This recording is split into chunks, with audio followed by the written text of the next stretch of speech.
사도행전 8장 1절부터 8절까지 말씀입니다. 저와 여러분이 한 절씩 번갈아 가면서 교독합니다. 제가 먼저 읽겠습니다. 사울은 그가 죽임당함을 마땅히 여기더라. 그날에 예루살렘에 있는 교회에 큰 박해가 있어 사도 외에는 다 유대와 사마리아 모든 땅으로 흩어지니라.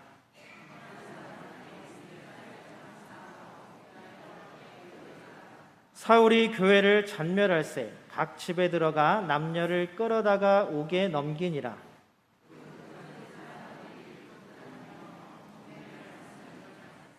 빌립이 사마리아 성에 내려가 그리스도를 백성에게 전파하니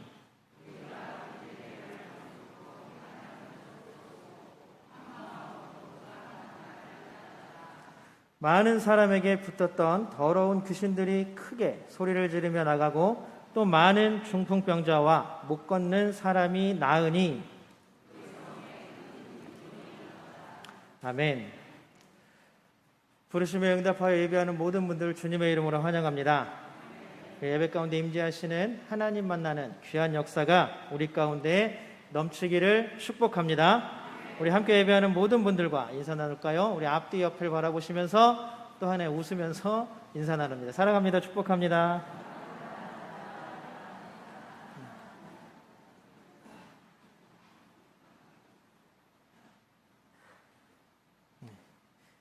인사는 웃으면서 해야 인사죠. 인상 쓰면서 인사하면 큰일 나요. 자, 우리 인사도 나눴으니까 하나님께 우리 믿음의 고백 함께 올려드립니다. 우리 두 손을 하늘 향해 번쩍 들고 믿음의 고백 올려드립니다. 하나님 좋습니다. 감사합니다. 사랑합니다. 하나님이 하시면 무엇이든지 다 이루어집니다. 하나님 좋습니다. 감사합니다. 사랑합니다. 하나님이 하시면 무엇이든지 다 이루어집니다. 아멘. 하나님께 영광의 박수 올려드립니다. 코로나 때문에 한다 만다 말도 많았는데 이제 올림픽이 진짜 하나 봐요. 이제 우리 선수단도 선수촌에 들어갔다라는 소식이 있습니다. 여러분들 운동 경기를 좋아하시나요? 예전에는 뭐 올림픽, 뭐 아시안 게임, 월드컵 뭐 이런 거 하면은 막 밤새서 막 새벽에도 알람 맞춰놓고 일어나서 경기를 보곤 했습니다. 그 운동 경기의 묘미는 진짜 지고 있다가 갑자기 이겨나가는 역전승에 있다라고 할 수가 있겠죠. 우리 군산에도 역전의 명수라고 불리는 야구팀이 하나 있죠. 혹시 들어보셨어요? 어디예요? 군산 상고. 72년에 부산고와 결승전에서 지고 있다가 확 뒤집어 버리는 역전승으로 그런 별명이 72년부터 붙었다 그래요. 지금까지 군산 상고 하면 역전의 명수라는 말이 앞에 붙어 있습니다. 그만큼 지고 있던 경기, 질 것 같은 경기를 열심히 노력해서 뒤집어서 역전시키면 얼마나 기쁠까요? 보는 사람들도 아마 역전하는 그 기분 때문에 열심히 끝까지 지고 있어도 응원하는 것입니다. 그렇다면 여러분들의 살아가는 삶과 인생은 어떠십니까? 자기 자신의 삶을 한번 돌아보고 한번 지켜보면 지는 것 같으세요? 아니면 이기고 있는 것 같으세요? 대답이 아무도 없으시니까 지는 걸로 하고. 여러분들이 만약에 삶에서 인생에서 좀 손해보고 지고 있는 것 같다라고 느껴지신다면 어떤 상황과 어떤 조건들이, 어떤 삶의 형태들이 우리를 지게 만듭니까? 우리가 아까 얘기했던 것처럼 역전의 명수처럼 우리의 삶에서 역전시키고 완전 뒤집어버리고 싶은 상황과 삶이 있다면 어떠한 것입니까? 우리의 삶을 한번 살펴보면 경제적인 어려움들이 있을 수도 있고 아니면 자녀들의 힘든 형편들이 또 눈에 들어올 수도 있습니다. 아니면 좋지 않은 건강, 또 틀어진 사람들과의 관계, 이런 것들 때문에 어려워지고 힘들어집니다. 또 우리의 마음적으로는 회복되지 않는 신앙의 문제, 아니면 무너져가는 신앙의 문제, 이런 것들 때문에 고민하며 아파할 때도 있습니다. 또한 채워지지 않는 허전한 마음의 문제들이 우리를 어렵게 하고 우리를 힘들게 하고 우리를 애워쌉니다. 이렇게 생각하면 우리의 인생은 그냥 늘상 위기인 것 같아요. 늘상 어려움, 힘든 일, 위기, 이 모든 것들이 우리의 평생을 대변하는 일이 아닌가 싶습니다. 아마 군대 가는 원주섭 청년도 그럴 거예요. 주성재는. 저는 군대 가기 전날 밥을 못 먹겠더라고요. 맛이 없어요. 막 걱정이 되고 근심이 되고 내 인생 최대의 위기다라고 생각했던 게 저는 공부보다는 군대 가는 일이었어요. 하나님의 인도하신 대로 잘 살아왔죠. 그렇다면 우리가 위기라고 이야기하는 이 상황들, 우리의 삶들 어떻게 이겨내야 할까요? 결론부터 말씀드리면 하나님께서는 우리의 삶을 이끌어 가시는 분인 줄로 믿습니다. 하나님께서는 우리가 어렵다고 힘들다고 위기라고 이야기하는 모든 상황과 형편 가운데에서 우리를 건지시는 분인 줄로 믿습니다. 하나님은 우리를 역전시켜 주시고 우리를 뒤집어 주시고 그리고 결국 이기게 하시는 분인 줄로 믿습니다. 승리가 우리에게 있습니다. 이 놀라운 하나님의 역전시키는 은혜가 우리 가운데 가득하기를 주님의 이름으로 축복합니다. 오늘 초대교회 성도들에게도 위기의 순간이 닥쳐왔습니다. 우리 사도행전 7장 59절 60절 오늘 본문은 아니지만 우리 세 번역으로 한번 같이 쭉 잘라서 읽어보겠습니다. 같이 읽겠습니다. 시작. 사람들이 스데반을 돌로 칠 때에 이 말을 하고 스데반은 잠들었다. 최초의 순교자, 기독교의 최초의 순교자가 나왔습니다. 누구예요? 그의 이름이 스데반 집사입니다. 스데반 집사가 예수님을 믿으라고 선포한 그 이야기 때문에, 복음의 선포 때문에 유대인들에게 돌에 맞아 죽는 일이 벌어졌습니다. 돌을 얼마나 맞아야 사람이 죽을까요? 여러분들 혹시 돌 맞아보신 분 있으세요? 좀 이상하지? 어디서 돌 맞는 소리? 어렸을 때, 지금은 강원도 홍천에서 공동체를 하고 있는 제 친구가 있어요. 목사인데 공동체를 하고 있는데 그 친구랑 돌산이라는 산에 올라가서 열심히 친구들끼리 놀았습니다. 돌을 던지고 놀다가 그 친구 머리에 돌을 맞은 거예요. 몰랐는데 좀 더 놀다 보니까 피가 철철 나는 거예요. 그래갖고 막 놀래가지고 같이 막 마을로 내려왔습니다. 동네로. 그래서 옆집 아주머니가 어른들이 옆집 아주머니만 계셨어요. 근데 뭘 해주셨냐면 옛날에 그 빨간 약이라고 요새도 나오죠. 빨간 약이라고 있어요. 그거를 뚜껑을 열니 머리에다 이렇게 부어주셨어요. 지금 생각하면 병원에 갔었어야 되는데 그게 아니라 그냥 머리에다 그 빨간 약 한 통을 다 부어주셨어요. 그리고 뭐 낫다 그러고 우리 그냥 또 놀았죠. 그런데 후유증이 있더라고요.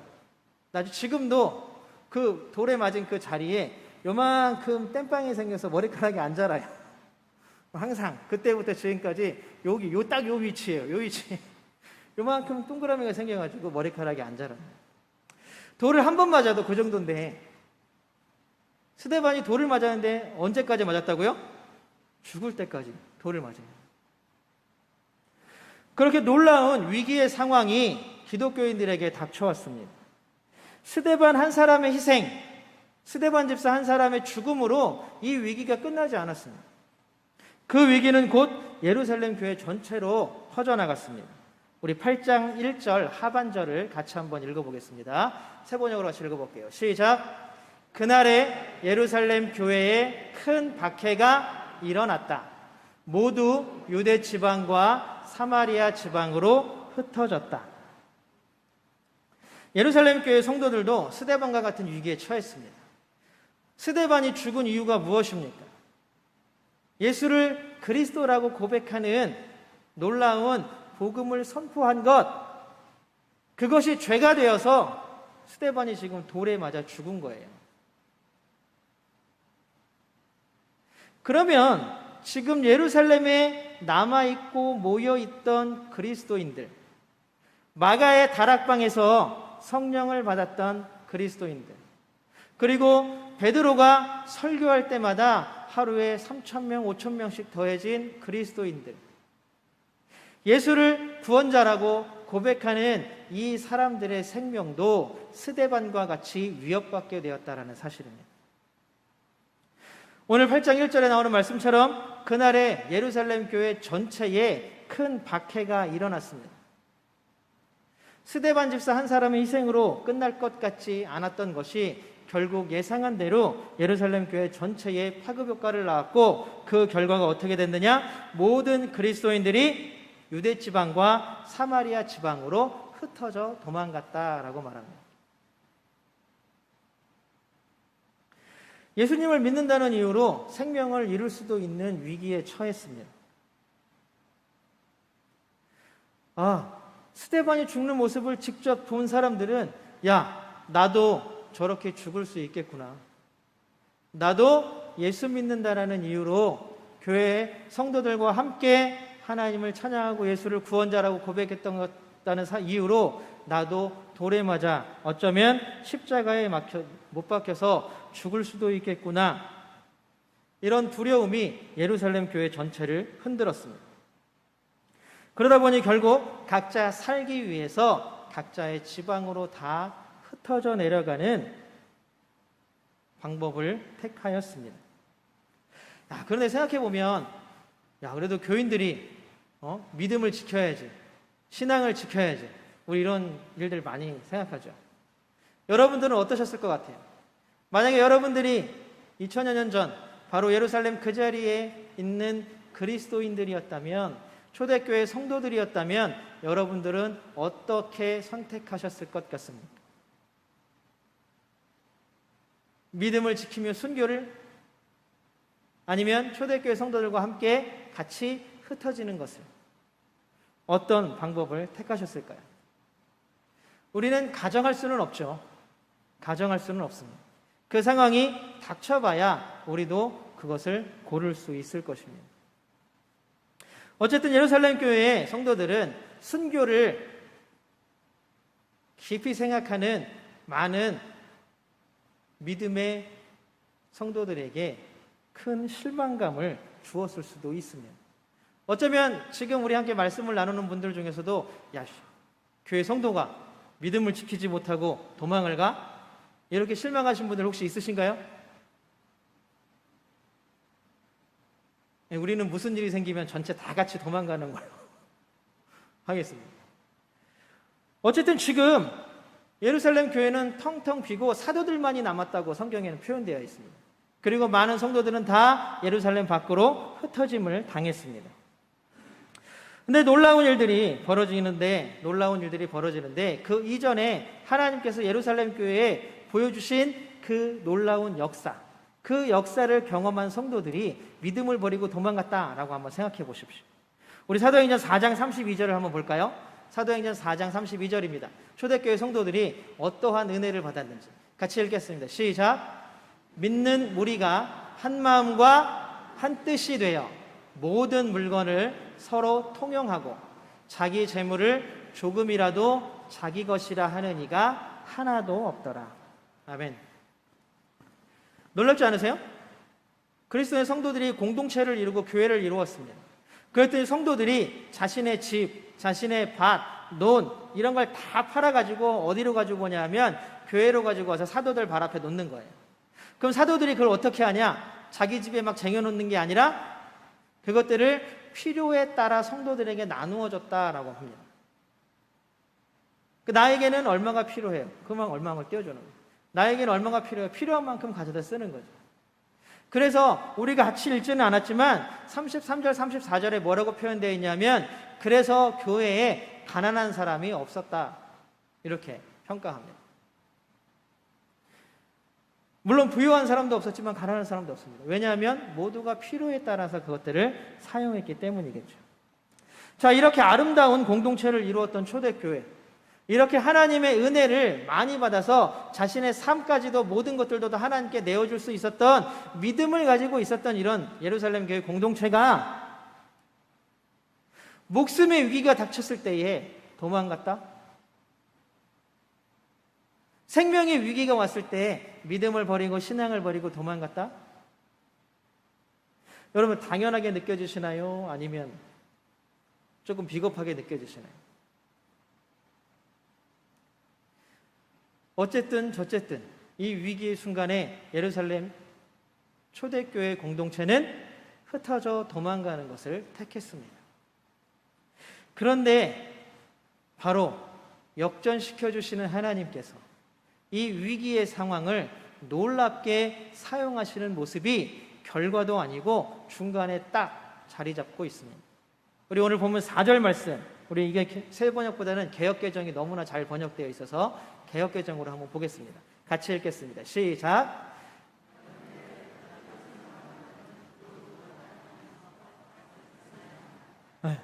뭐라고요? 흩어진 사람들, 자신의 목숨의 위협을 느껴서, 자신의 생명의 위기를 느껴서 도망감으로 모든 지역으로 흩어지던 성도들, 그들이 도망가면서 흩어지면서 하나님의 뭘 전해요?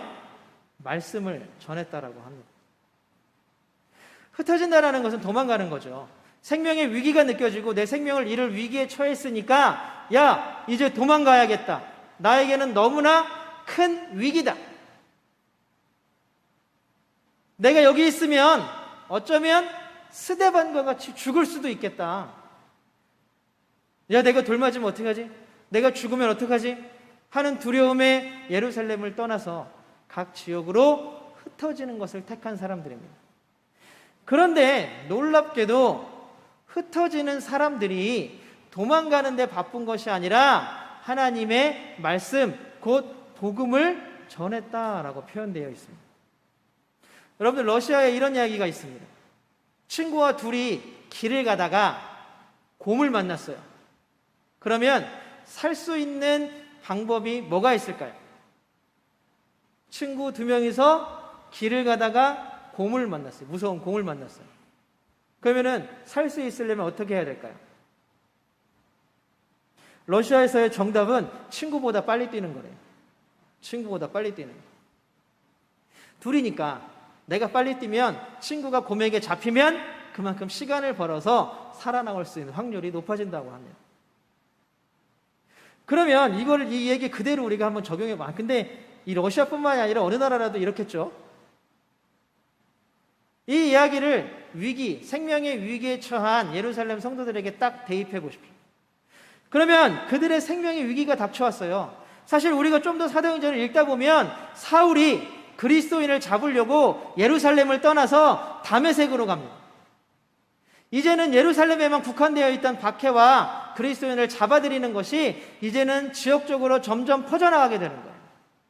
지금 예루살렘을 벗어난 그리스도인들이 흩어지고 도망가지만 언제 저들이 쫓아와서 나를 잡아다 감옥에 넣을지, 돌에 쳐서 죽일지, 십자가에 못 박을지 모르는 상황이라는 것입니다. 그러면 다른 사람들보다 최대한 빠르고 신속하게 내가 어디로 도망가는지 모르게 은밀하게 도망가야 합니다. 그런데 이들은 은밀하고 빠르게 도망가는 것보다 가는 곳곳마다 하나님의 말씀을 선포하는 것을 택했습니다. 놀랍지 않으십니까? 그들은 성도로서의 사명을 잊지 않았습니다. 생명이 왔다 갔다 하는 그 순간에도 자신들의 그리스도인, 기독교인 된 사명이 무엇인지를 분명히 알고 있었다라는 것입니다.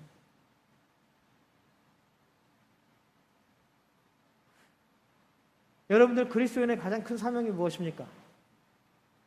바로 복음을 전하는 거예요. 복음을 전하는 거예요. 어쩌면 우리는 위기의 순간이 오거나 고난이 찾아오면 주저앉을 때가 더 많습니다. 하나님을 의심하고 믿음이 뿌리부터 흔들릴 때도 많습니다. 야, 진짜 하나님이 있어? 나 왜 이렇게 힘들어? 우리 집은 왜 이렇게 어려워? 나는 되는 일마다 하나도 내 마음대로 이루어지는 게 하나도 없어. 야, 하나님이 있다면 정말 나한테 이럴 수가 있는 건가? 결론은 뭐예요? 하나님 없나 보다. 나나 살아야겠다. 하나님을 의심하고 믿음이 뿌리부터 흔들리기 시작합니다. 믿음은 산산이 부서지고 교회를 떠나는 사람들이 있습니다. 그러나 그 같은 위기를 당했을 때에도 초대교회, 예루살렘 교회의 성도들은 절대 자신들이 가지고 있는 신앙과 믿음이 흔들리지 않았다라는 사실입니다. 그래서 그들은 자신에게 주어진 사명 또한 잊지 않았습니다. 아직 예수는 그리스도이십니다라는 복음을 듣지 못한 사람들에게 그 복음의 소식을 전하는 것, 그것이 그들의 사명임을 분명히 알고 감당했습니다. 그리고 또한 그들은 자신들을 흩어지게 만든, 도망가게 만든 유대인들을 저주하거나 원망하지 않았습니다. 저주나 원망 대신 그들은 뭘 했어요? 복음의 기쁜 소식을 전하고 다녔습니다. 위기의 순간에, 정말 어려운 순간에, 힘든 순간에 나를 힘들게 하고 어렵게 하고 나에게 위기를 준 상대방을 향하여서 욕을 하거나 원망하거나 하는 것들은 사실 어느 정도 조금 용인이 되잖아요. 화가 난 친구는 막 화를 내도 좀 어느 정도 가라앉을 때까지 우리가 두잖아요. 아마 박해 때문에 도망 나온 이 성도들이 사마리아 성회를 가든지 아니면 어디 성회를 가든지 사람들을 만날 때마다 쟤들이 우리한테 어떻게 이럴 수가 있어? 우리가 무슨 죄가 있어? 라고 저들을 저주하고 욕해도 그들이 다 들어줄 거예요, 아마. 그러나 그들은 그렇게 하지 않았습니다. 그들은 그들의 입을 하나님의 사랑과 은혜를 전하는 데 사용하였습니다. 그들의 입술에서는 저주나 원망의 소리가 아니라 하나님의 복음, 기쁜 소식이 흘러나왔습니다. 놀랍지 않습니까? 이렇게 자신의 사명을 잊지 않은 초대교회, 예루살렘 교회의 성도들에게 하나님은 놀라운 역사를 그들을 통해 일으켜 주십니다. 우리 7절 세 번역으로 한번 같이 읽겠습니다. 7절입니다. 같이 읽겠습니다. 시작. 그것은 귀신 들린 많은 사람에게서 악한 귀신들이 큰 소리를 지르면서 나갔고 많은 중풍병 환자와 지체 장애인이 고침을 받았기 때문이다. 아무것도 없이 박해를 피해서 도망치는 사람들. 그런데 하나님은 고난과 고통과 위기에 처해 있는 사람들을 통해서 일을 하기 시작하십니다. 생각해 보세요. 이 사람들도 지금 죽음의 위기를 피해서 도망 나온 사람들이에요. 이 사람들을 누구보다도 먼저 도와줘야 돼요. 이들이 도움을 받아야 할 사람들입니다. 그런데 놀랍게도 생명의 위협을 받는 그 위기의 상황에 빠져 있는 이 사람들을 통해서 하나님은 더 큰 위기와 고난과 아픔에 빠져 있는 사람들을 돌보셨습니다. 여기서 우리는 한 가지를 알 수 있습니다. 하나님은 사람을 통하여 일하신다라는 사실입니다. 어떤 사람이요? 위기에 빠져 있는 사람. 고난과 고통 가운데 있는 사람. 그러나 고난과 고통 가운데에서도 위기의 상황 가운데에서도 믿음과 신앙을 잃지 않고 붙잡고 그 사명을 감당하는 사람. 그 사람을 통하여 놀라운 역사를 이루어 주신다라는 것입니다. 이 놀라운 은혜가 우리에게도 있기를 주님의 이름으로 소망합니다. 하나님은 지금 여기 앉아있는 우리들을 사용하시기를 원하셔요. 우리를 통하여 우리의 가정이, 우리의 일터가, 우리가 일하는 곳, 우리가 살아가는 마을이 변화되기를 원하고 계십니다. 그렇다면 우리는 위기와 고난과 고통의 순간 가운데에서도 하나님을 향한 믿음이 흔들리지 않아야 합니다. 굳건한 믿음으로 우리의 삶을, 우리의 인생을 역전시키는 우리 모두가 되기를 주님의 이름으로 소망합니다. 그렇게 하나님은 위기와 고난과 고통 가운데에서도 상황을 역전시켜 주십니다. 어렵고 힘든 일이 있더라도 우리는 성도의 사명을 잊지 않는다면 하나님은 분명히 역전의 기회를 만들어 주시고 그 기회를 통하여서 우리가 하나님 나라를 이루어가는 놀라운 역사를 만들어 주신다라는 사실입니다. 생명이 위태로운 순간에도 흔들리지 않고 복음을 전하는 사람들, 미워하는 대신 예수님의 사랑을 전하는 사람들, 저주하고 증오하는 대신 하나님의 구원을 선포하는 사람들. 이 놀라운 사람들로 말미암아 큰 우리가 깜짝 놀랄 만한 결과가 나타납니다. 우리 8절 말씀 함께 보겠습니다. 8절 말씀 같이 읽겠습니다. 시작. 그래서 그 성에는 큰 기쁨이 넘쳐났다. 기쁨이 넘쳐날 일이 있는 사람들이에요? 아니잖아요. 생명의 위협을 느끼는 사람들이에요. 언제 유대인들이 자신들을 잡으러 와서 감옥에 가둘지 돌에 맞춰서 죽일지 알지 못하는 상황에 처해 있는 사람들입니다. 그런데 그렇게 어쩌면 슬픔 가운데 있어야 하고 아픔 가운데 있어야 하고 눈물 가운데 있어야 하고 비참함 가운데 있어야 하는 사람들, 그들을 통하여 하나님이 일하시면 그들이 있는 모든 곳에 무엇이 생깁니까? 기쁨이 넘치게 된다라는 사실입니다. 여러분, 우리를 통하여서 우리가 있는 모든 곳에 기쁨이 넘쳐나는 사람이 되기를 소망합니다.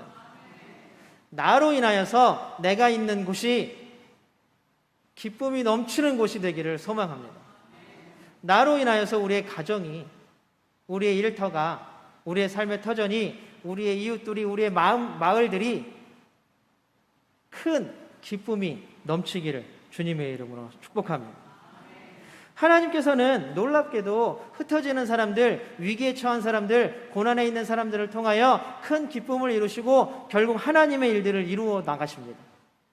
여러분, 사도행전 1장 8절에 보면 뭐라 그러냐면 예루살렘과 온 유대와 사마리아와 땅끝까지 이르러 뭐가 돼요? 내 증인이 되라 라고 말씀하셨습니다. 이것이 사도행전 1장 8절에 나오는 거예요. 그런데 초대교회 사람들은 어디에 모여 있었어요? 예루살렘에 모여 있었어요. 성령을 받고 또 전도하면서, 좋은 일이죠, 하나님께 예배하면서 예루살렘에 모여 있었습니다. 그런데 거기는 아직 예루살렘입니다. 사도행전 1장 8절에 보면 예루살렘과 그 다음에 어디예요? 온 유대와 어디예요? 사마리아와 마지막에 어디예요? 땅 끝까지 이르러 뭐가 돼야 돼요? 예수님의 증인이 돼야 돼요.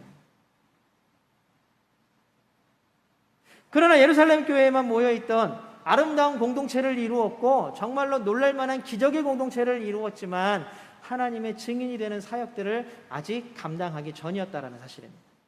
그런데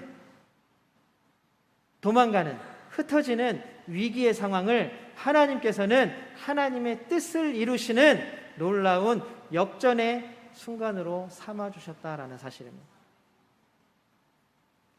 여러분, 우리가 너무나 아프고 힘들고 어찌할 수 없는 상황에 처해 계십니까?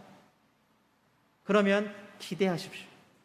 하나님께서 여러분들을 통하여 일할 때가 된 것입니다.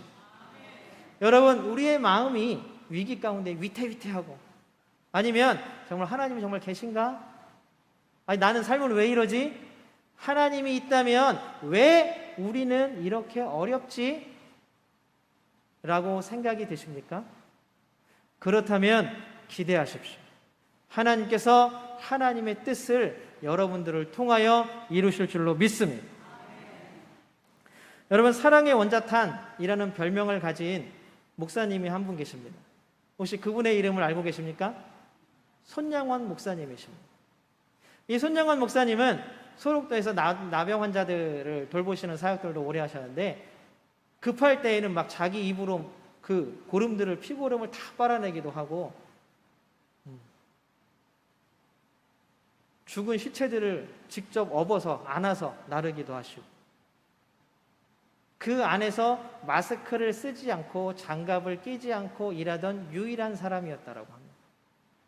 안아주고 만져주고 했던 그 놀라운 사랑이 얼마나 크면 원자탄이겠어요. 사랑의 원자탄. 그런데 이분이 3남 3녀 자녀들을 두고 있었습니다.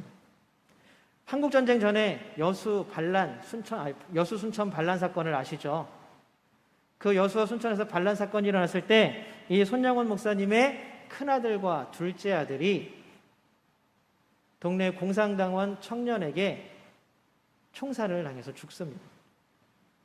물론 하나님을 향한 믿음을 버리지 않고 있다가 하나님을 그 사람에게도 전하다가 그 사람에게 처형당한 것입니다. 사진에 보면 제일 크게 나온 게 손양원 목사님. 그 다음에 두 사람 중에 위에 있는 게 큰아들 손동인, 그 다음에 밑에 있는 게 손동신입니다. 그리고 나서 여수 순천 반란 사건이 진압이 되었습니다. 그리고 계엄군이 들어왔습니다. 국군이 들어온 거죠. 그래서 그동안 원래 공산당원으로서 사람들을 막 숙청하고 잡아갔던 공산당원 청년들을 잡아들이기 시작했습니다. 물론 손양원 목사님의 아들들을 죽인 청년도 잡혀갔습니다. 그래서 즉결 심판, 총살 당하는 넘어가는 그 직전에 손양원 목사님이 놀랍게도 그 청년을 살리기 위해서 아는 모든 인맥을 동원해가지고 애걸복걸해서 자신의 아들 둘을 죽인 그 청년을 살려냅니다. 그래서 그 청년들을 살려낸 이후에 그 청년을 자신의 양아들로 삼습니다. 아까 PPT 한 번만 더 보여주세요. 사진.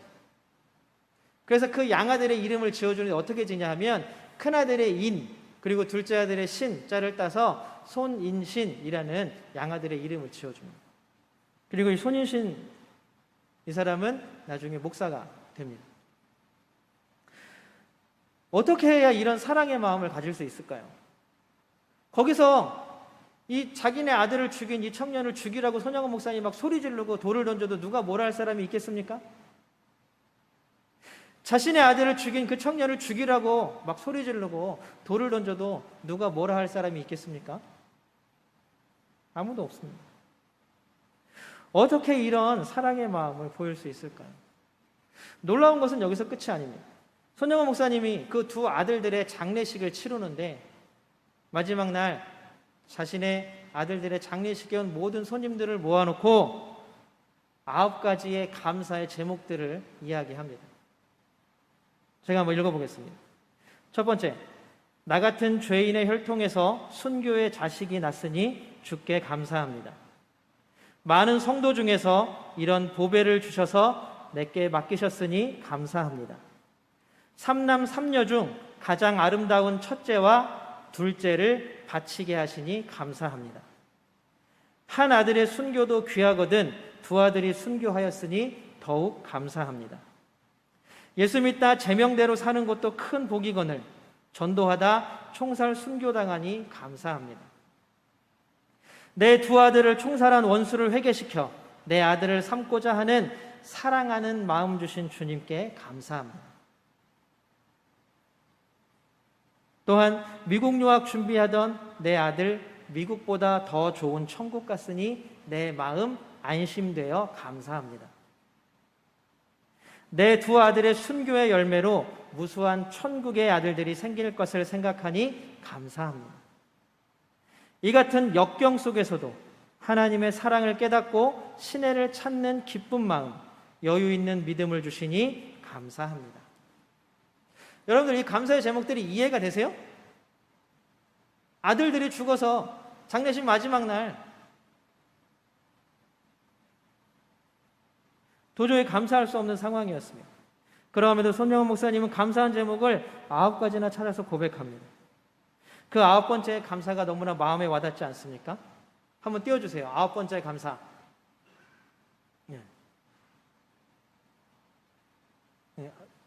다음 넘겨주세요. 이 같은 역경 속에서도 하나님의 사랑을 깨닫고 신혜를 찾는 기쁜 마음, 여유 있는 믿음을 주시니 감사합니다. 역경, 그 어려움과 위기 속에서도 하나님의 사랑을 깨달았다라고 말합니다. 어려움 속에서도 슬픈 마음 가운데서도 기쁜 마음과 여유 있는 믿음을 주셔서 감사하다고 고백합니다. 사랑하는 성도 여러분, 우리는 날마다 수많은 위기 가운데 살아갑니다. 위기 때문에 고난과 고통, 어려움을 겪고서 살아갑니다. 여러분들에게 닥친 이 위기를 어떻게 해결하시겠습니까? 오늘 초대교회, 예루살렘교회 성도들을 통하여 우리에게 주시는 메시지는 바로 하나님을 믿으십시오입니다. 하나님은 우리를 통하여 하나님의 일을 이루어 나가시는 줄로 믿습니다. 우리의 위기와 우리의 고난과 고통을 하나님께서는 기회로 바꿔주실 것입니다. 하나님께서 우리의 큰 울음을 큰 기쁨으로 바꿔주실 것입니다. 역전시키시는 하나님, 우리의 모든 삶을 뒤집으시는 하나님, 우리의 삶을 하나님께서 역전시켜 주시고 뒤집어 주시기를 주님의 이름으로 소망합니다. 날마다 이 놀라운 은혜와 사랑과 복 가운데에서 큰 은혜를 누리면서 살아가는 성도님 되시기를 주님의 이름으로 축복합니다.